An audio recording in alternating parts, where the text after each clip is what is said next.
Our correspondent in Tbilisi, Regis Gente, who's standing by live. Regis, good evening to you. The scale of the police violence causing alarm now outside of Georgia. Tell us the latest on the situation.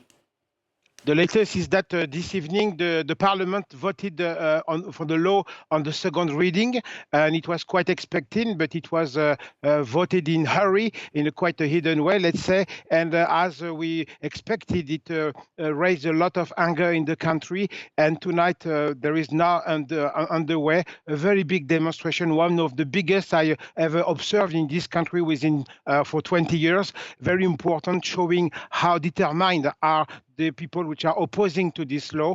Still, the government says that they want absolutely to adopt it in the coming days or in the coming 2 weeks, let's say. And we can say that now the fight between the governments and the opposition forces, which are not the political opposition, just the civil society, the youth, which are going the street because they don't want to be back in the Russian sphere of influence, let's say. So Georgia has to be followed on the coming days because the events can be very, very important for the future of this country. Regis, we'll be talking constantly about it. Clearly, you're there for us, and you've been there for the past 2 decades, as you say. You know the country inside out. If this bill becomes law, as it looks like it will, do you think that the violence will get worse?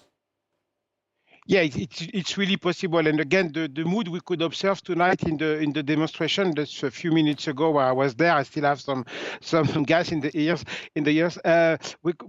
We see the determination, and on both sides we saw also the government tonight, the Prime Minister, for example, saying that they will at any cost adopt this law. So we see that we are going towards the crisis more and more, and probably tonight there were like 80 or 100,000 people in the street. For a small country as 3.7 million, it's really a huge amount of people which are in the streets. Is Georgia on the brink then of this greater civil instability? I think that's the case. Yes, I think you've just answered that one. But what I'm wondering is this something Russia is standing by to take advantage of? Russia, of course, already is running South Ossetia, Abkhazia, regions of Georgia they took in 2008. Yeah, absolutely. And we should always also not forget that the war in Ukraine that we observe now in Ukraine, in reality started in Georgia in 2008. This is the same war.